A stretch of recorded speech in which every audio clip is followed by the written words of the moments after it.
There is a moment in every person's life when someone says something designed to get a reaction out of you. They insult you. They question your intelligence. They disrespect you in front of other people. They accuse you of something you didn't do. They suddenly become cold. They ignore you. They provoke you. And your first instinct is to respond. You want to explain yourself. You want them to understand your side. You want to prove that they're wrong. You want to defend your character. And that's exactly where you lose. Because the moment someone can control your emotional state, they have already gained a certain degree of power over you. You don't have to obey them. You don't have to agree with them. They don't even have to be stronger than you. All they need to do is press the right emotional button and make you react. That's the real game. And one of the most important principles behind power is that you cannot control other people if you cannot first control yourself. When someone provokes you, the question isn't, what should I say back? The better question is, why are they trying so hard to make me react? That small change in perspective can completely change the dynamic because when you stop reacting automatically, you create distance. And in that distance, you can think, you can observe, you can see what the other person actually wants. And sometimes the most powerful response isn't a better argument, it's no response at all. So today, we're going to look at 7 psychological principles that explain why ignoring certain behavior can be more powerful than defending yourself, explaining yourself, or fighting back. And the first one is perhaps the most important. Never give someone immediate access to your emotions. Most people think power means being able to dominate another person, but real power begins much earlier than that. It begins with emotional control. Think about what happens when someone insults you. Your body reacts before your mind has even finished processing the words. You feel anger. Your heart starts beating faster. You start preparing your response. You replay what they said. You think of something clever you should have said. And suddenly, you're no longer living in the present moment. You're inside their frame. They said something. You reacted. They created the situation.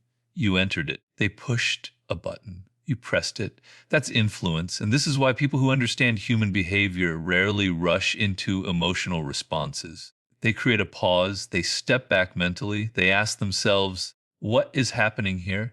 Why did this person say that? What are they trying to make me feel? What happens if I respond? And sometimes, after asking those questions, you realize something very important. There is nothing to respond to. The person wasn't looking for communication. They were looking for emotional access. And once you understand that, silence becomes a form of self-control. You don't ignore everything. You don't become passive. You simply refuse to let another person's emotions become your emotions. Because if someone can make you angry whenever they want, they don't need to control your life. They only need to control 5 seconds of your attention. And those 5 seconds can determine what you say, what you do, and how other people perceive you. The second principle is this: never explain yourself to someone who is committed to misunderstanding you. This is one of the biggest traps people fall into. Someone accuses you of something. You immediately begin explaining, no, that's not what happened. Let me explain. You misunderstood me. That's not what I meant. I can prove it. And the more you explain, the more desperate you can appear. Why? Because you're accepting their frame. You're acting as though they have the authority to judge you, and you're not now standing in front of them trying to prove your innocence. Sometimes an explanation is necessary, but there is a difference between clarifying a genuine misunderstanding and desperately trying to convince someone who has already decided what they want to believe. If someone genuinely wants to understand you, a simple explanation can be enough. But if someone wants to provoke you, every explanation becomes another opportunity for them to attack. They question one thing, you explain it. Then they question another, you explain that. Then they reinterpret your explanation. And suddenly you're trapped in an endless courtroom where you're the defendant and they're the judge. The mistake is believing that you have to win that courtroom. You don't. Sometimes the most powerful thing you can do is allow people to have their opinion. Let them misunderstand you. Let them talk. Let them create their own story. Your behavior over time will reveal more about you than any desperate explanation ever could. There is enormous freedom in realizing that you don't have to correct every false opinion about you. The third principle is this: never reward provocation with attention. This is where human psychology becomes extremely interesting. Attention is a form of social currency. People learn very quickly what behaviors get attention. A child creates chaos and receives attention. A person becomes dramatic and suddenly everyone is listening. Someone starts an argument and everybody gathers around. Someone makes a provocative comment online and gets hundreds of responses. The behavior gets reinforced, and adults do the same thing. Sometimes someone doesn't actually want an answer, they want access to your attention. They want to know they can still affect you. They want to see whether you will defend yourself. They want to see whether you'll become angry. They want to know whether they still have psychological influence over you. And if every provocation receives a reaction, you've accidentally taught them exactly how to control the interaction. But when the expected reaction doesn't arrive, something changes. The game becomes less rewarding. They say something. Nothing happens. They insult you. Nothing happens. They try to make you jealous. Nothing happens. They expect an emotional explosion. Instead, they get silence. This doesn't mean you should tolerate abuse or serious mistreatment. It means you should stop feeding behavior whose only purpose is to extract emotion from you. Sometimes silence isn't weakness. Sometimes silence is the refusal to participate. And that leads to the fourth principle: never reveal exactly what hurts you. Human beings naturally observe weaknesses in other people. Some do it consciously, others do it without realizing it. They notice what makes you insecure. They notice what makes you angry. They notice which subjects make you defensive. They notice who you desperately want approval from. They notice what you're afraid of losing. And once someone understands your emotional pressure points, they know exactly where to push. This is why emotional discipline matters. If someone insults your intelligence and you immediately become defensive, you've revealed something. If someone questions your attractiveness and you spend 20 minutes proving that you're desirable, you've revealed something. If someone ignores you and you immediately chase them, you've revealed something. Your reaction teaches people how to influence you. This doesn't mean becoming emotionally numb. It means becoming harder to manipulate.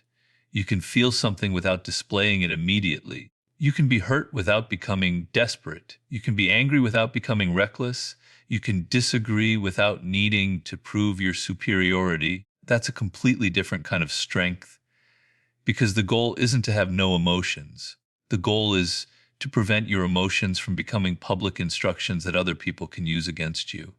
The fifth principle is this: stop trying to win every interaction.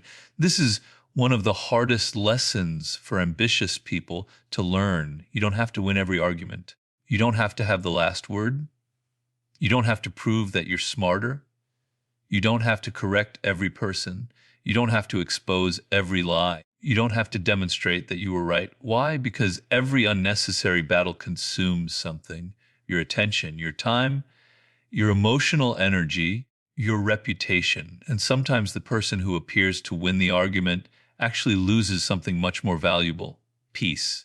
Imagine someone says something ridiculous about you. You know they're wrong. You could spend the next 30 minutes explaining why, or you could recognize that the interaction isn't worth 30 minutes of your life. That is strategic thinking. Power isn't about reacting to everything. Power is knowing what deserves your reaction. A person who argues about everything becomes predictable. A person who chooses their battles becomes difficult to control. This is why strategic silence can be so powerful. You are communicating something without saying it. This isn't important enough for me to fight over, and sometimes that communicates more than 10 minutes of arguing ever could. The sixth principle is this: don't chase people who deliberately withdraw their attention to control you. This happens everywhere. Someone suddenly becomes cold. They stop responding. They disappear. They give you less attention. And immediately your mind starts working. What did I do? Are they angry? Should I message them? Should I apologize? Should I ask what's wrong? And without realizing it, you start chasing. This is where emotional dependency can become a source of power for another person. If someone learns that withdrawing attention makes you chase them, they have discovered a lever. Pull it, you chase. Pull it again, you chase again, and eventually they don't even have to ask for what they want. Your anxiety does the work for them. The solution isn't to become cold or play childish games. The solution is to stop rewarding deliberate emotional manipulation. If someone needs space, give them space. If someone wants to communicate, allow them to communicate. But don't destroy your dignity trying to force someone to give you attention. You should never have to beg someone to recognize your value. And there's a deeper lesson here. When you desperately chase another person's approval, you're giving them the responsibility of determining how you feel about yourself. That is too much power to give another human being. The seventh principle is the one that ties everything together. Don't react to the surface. Study the motive underneath it. This is where you move from emotional reaction to psychological awareness. Most people see behavior. Strategic people look for the reason behind the behavior. Someone insults you. Why? Someone suddenly praises you. Why? Someone gives you excessive attention. Why? Someone constantly tells you how successful they are. Why? Someone becomes your friend extremely quickly. Why? Someone suddenly becomes distant after you succeed. Why? You don't have to assume everyone has a hidden agenda. That would be paranoia. But you should understand that behavior has causes. People have motives. People have insecurities. People have desires. People have fears. And sometimes the behavior you're reacting to isn't really about you. It's about what is happening inside the other person. An insecure person may attack confidence because your confidence reminds them of what they lack. An envious person may criticize your success because your success creates an uncomfortable comparison. A manipulative person may provoke you because your emotional reaction gives them leverage. A controlling person may demand explanations because they want to put you in the position of defending yourself. Once you understand the motive, the behavior becomes less emotionally powerful. You stop asking, how could they do this to me? And you start asking, what does this behavior tell me about them? That is a completely different mindset.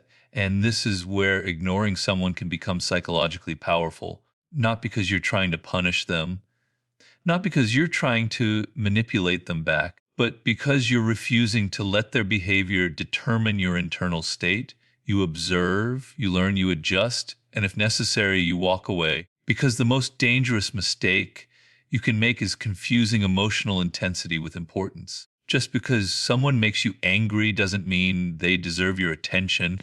Just because someone insults you doesn't mean you need to defend yourself. Just because someone misunderstands you doesn't mean you need to explain. Just because someone walks away doesn't mean you need to chase. And just because someone wants a reaction doesn't mean you have to give them one. There is a strange psychological freedom that appears when you stop trying to control how everyone sees you.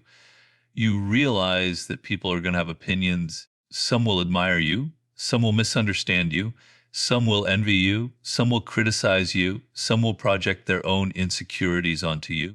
And you cannot control all of that. What you can control is whether you allow every opinion to enter your mind and rearrange your emotions. That's where your power begins. The strongest person in the room isn't necessarily the loudest.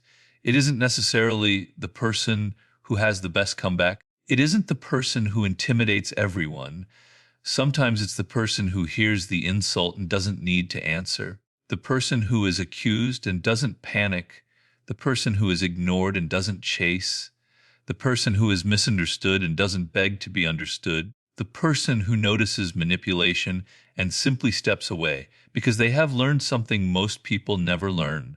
Not every battle deserves your energy. Not every accusation deserves an explanation. Not every insult deserves a response. And not every person deserves access to your emotions. You don't become powerful by making everyone fear you. You become powerful when other people's behavior no longer automatically controls you. So the next time someone tries to provoke you, pause. Don't immediately respond. Don't immediately explain. Don't immediately defend. Ask yourself one simple question. What happens if I don't react? You may discover that the person loses interest. You may discover that the argument disappears. You may discover that their manipulation becomes obvious, and most importantly, you may discover something about yourself, that you don't need to react just because someone expects you to, that you don't need to explain yourself just because someone demands an explanation, that you don't need to chase people who choose to walk away, and that you don't need to prove your worth to people who have already decided not to see it. Sometimes the most powerful move isn't to attack, it isn't to manipulate, it isn't even to speak. Sometimes it's simply to remain calm, observe the game, understand the motive, and choose whether the game is worth playing. Because once you can control your reaction, you become much harder to control. And that is where real psychological power begins. 7 more psychological rules that make you harder to control. There is something people notice when they can no longer control your reactions. They become confused. They say something that used to make you angry. Nothing happens. They ignore you. You don't chase. They criticize you. You don't defend yourself. They try to make you jealous. You don't compete. They expect an explanation. You give them nothing.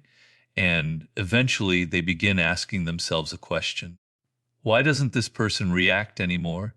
That question is important because when someone has become accustomed to controlling your emotions, your emotional independence can feel like a loss of power to them. They were used to knowing what would happen. They knew which words would make you angry. They knew which behavior would make you chase. They knew which accusations would make you explain yourself. They knew which buttons to push. And then suddenly the buttons stop working. That's when the dynamic changes. But there is something you have to understand. Ignoring someone isn't powerful by itself. Silence isn't automatically strength. Walking away isn't automatically wisdom. The real power comes from understanding why you're doing it. If you're ignoring someone because you want them to chase you, you're still controlled by them. If you're silent because you're afraid to speak, that's not power. If you're refusing to explain yourself because you're hiding something, that's not strength. Real detachment is different. You understand what's happening. You understand what the other person wants. You understand what reaction they're trying to create. And then you decide that giving them that reaction doesn't serve you. That's self-control. And once you understand that, there are 7 deeper principles you need to know. The first is this: never let someone rush your emotional decision. One of the easiest ways to influence a person is to create urgency. Answer me right now. Why aren't you responding? Tell me what you really think. Are you going to do this or not? Explain yourself. The pressure makes you feel like you have to respond immediately. But urgency and importance are not the same thing. Someone else's impatience doesn't automatically become your emergency. Think about what happens when you're angry. Your judgment becomes narrower. You focus on winning. You focus on defending yourself. You stop thinking about consequences. And that's exactly why emotional people are easier to influence. They can be pushed into decisions before they've had time to think. So create a delay, not as a manipulation tactic, as a thinking mechanism. You don't need to answer every message immediately. You don't need to respond to every accusation immediately. You don't need to make a major decision while you're angry. Sometimes the most intelligent response is, let me think about that, or nothing at all, because distance gives the mind something emotion cannot: perspective. The second principle is this: never defend your dignity to someone committed to disrespecting you. There is a difference between correcting a misunderstanding and trying to earn respect from someone who has already decided to disrespect you.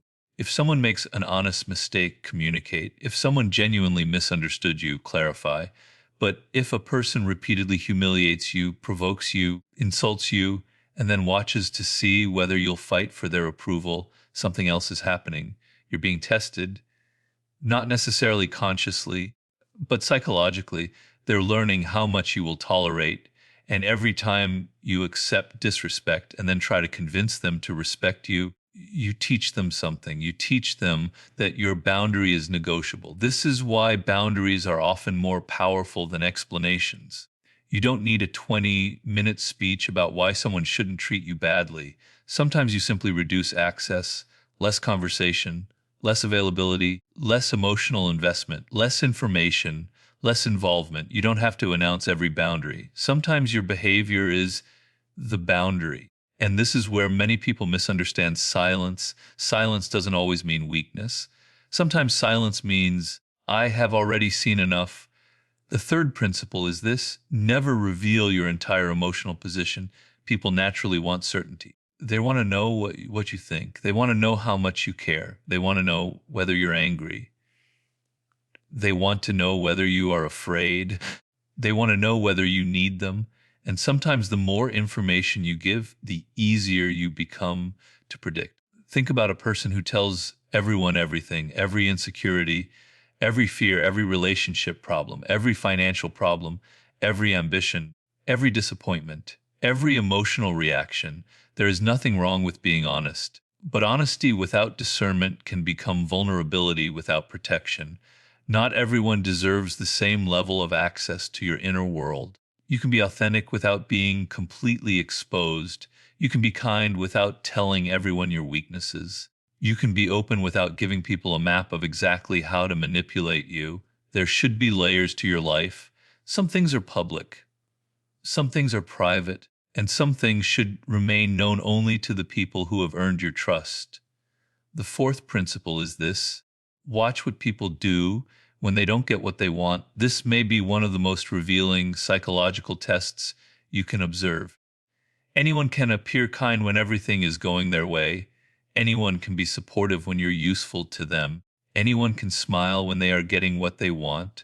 But what happens when you say no? What happens when you disagree? What happens when you stop giving them attention?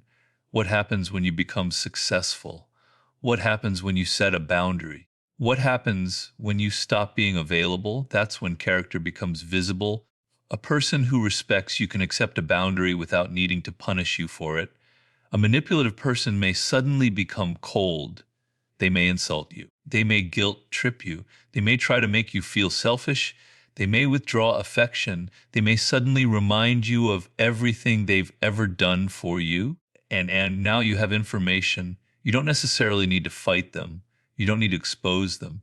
You simply observe, because behavior under frustration reveals far more than behavior under comfort. The fifth principle is this: never confuse guilt with responsibility. Manipulative people often understand something about human psychology. Good people don't like hurting others. They don't like disappointing people. They don't like being seen as selfish. So if they can make you feel guilty, they can sometimes make you do things you don't actually want to do. You've changed. After everything I've done for you, I thought you cared about me. You're becoming selfish. I can't believe you would do this. Notice what happens. The conversation stops being about the actual decision. Now it's about your character. And suddenly you're defending whether you're a good person instead of deciding whether their request is reasonable. This is an important distinction.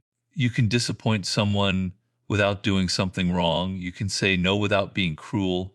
You can leave a relationship without being evil. You can prioritize yourself without becoming selfish. Guilt is an emotion. Responsibility is a fact. Learn to separate them. Sometimes you feel guilty simply because you're doing something unfamiliar. You are setting a boundary for the first time. You're saying no for the first time. You're refusing to chase someone for the first time. It feels uncomfortable. But discomfort doesn't mean you're wrong. Sometimes discomfort is simply the price of becoming more independent. The sixth principle is this: don't give people the satisfaction of seeing you collapse. This doesn't mean hiding genuine pain. Everyone experiences pain. Everyone gets rejected. Everyone loses people. Everyone gets betrayed. Everyone has moments where confidence disappears. The mistake is believing that you must immediately display your emotional state to everyone around you. When something painful happens, give yourself time. Go quiet. Think. Recover.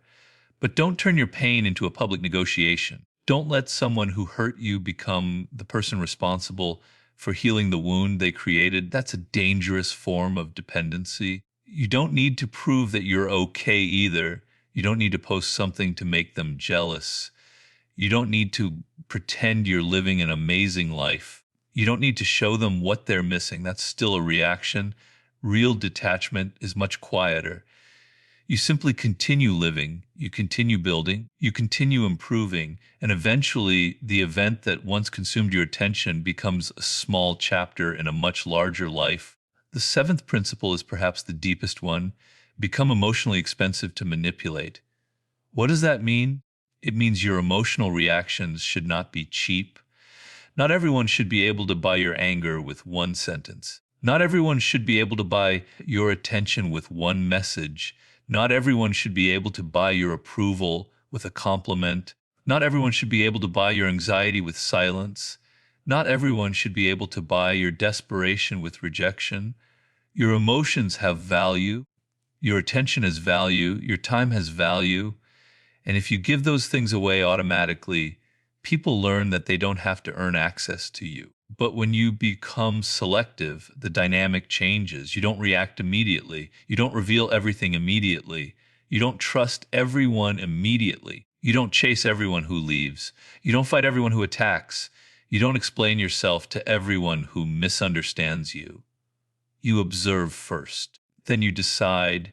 And there is something incredibly powerful about a person who has learned to pause between stimulus and response, because that pause is where freedom exists. Someone says something, pause. Someone insults you, pause. Someone ignores you, pause. Someone praises you, pause. Someone offers you an opportunity, pause. Someone makes you angry, pause. In that small space, you regain control. You stop being a machine that automatically produces the reaction other people expect. You become an observer.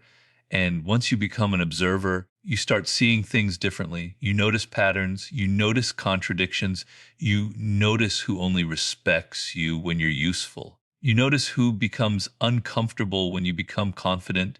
You notice who supports you privately but competes with you publicly. You notice who constantly needs attention. You notice who creates drama whenever the attention moves away from them. And you notice something even more important. You notice yourself. You begin to see your own patterns. Why do certain people trigger you? Why do you feel the need to explain yourself? Why do you chase people who withdraw? Why does rejection affect you so deeply? Why do you need certain people's approval? Why does criticism make you question your identity? These questions are uncomfortable, but they're valuable, because the goal isn't simply to become better at ignoring other people. The goal is to become less dependent on other people for your emotional stability. That's a much deeper form of power. If someone insults you and you don't react, that's useful. But if they insult you and you don't even need to spend the next 6 hours thinking about it, that's something else entirely. That's growth. If someone ignores you and you don't chase, that's discipline. But if someone ignores you and you genuinely don't need their attention to feel valuable, that's freedom. If someone misunderstands you and you don't explain yourself, that's restraint. But if you know who you are so deeply that their misunderstanding doesn't change your identity, that's self-possession. And this is where people often make a mistake. They think the goal is to become cold. It isn't. You don't need to become emotionless. You don't need to stop caring. You don't need to become suspicious of everyone. You don't need to treat relationships like psychological warfare. The goal is not to manipulate people. The goal is to stop being easily manipulated. There's a huge difference. You can still love people. You can still trust people. You can still communicate. You can still apologize when you're wrong. You can still explain yourself when an explanation is useful. You can still fight for people who matter. But now you're doing it by choice, not because someone pushed the right button. And that's the difference between reaction and strategy. Reaction says, they hurt me, so I must respond. Strategy says, they hurt me. What response actually serves my life? Reaction says, they misunderstood me. I need to prove myself. Strategy says, does this person genuinely want to understand me? Reaction says, they're ignoring me. I need to chase them. Strategy says, if they want a relationship with me, they know where I am. Reaction says, they disrespected me. I need revenge. A strategy says, what action protects my dignity and my future? That shift changes everything, because life will constantly give you opportunities to lose control. People will disappoint you. People will betray you. People will criticize you. People will misunderstand you. People will try to provoke you. Some intentionally, some unconsciously. And if you react to every single one, you'll spend your entire life being controlled by the behavior of other people. But if you learn to pause, observe, understand, and choose, something changes. You become harder to manipulate, harder to intimidate, harder to provoke, harder to pressure. And eventually people begin to realize that they cannot easily move you. That's not arrogance. That's emotional sovereignty. You don't need to dominate the room. You don't need to make people afraid of you. You don't need everyone to respect you. You simply need to stop giving strangers, critics, manipulators, and insecure people the power to decide what happens inside your mind. So remember this: you don't have to answer every accusation. You don't have to correct every misunderstanding. You don't have to attend every argument. You don't have to chase every person who walks away. You don't have to prove yourself to everyone.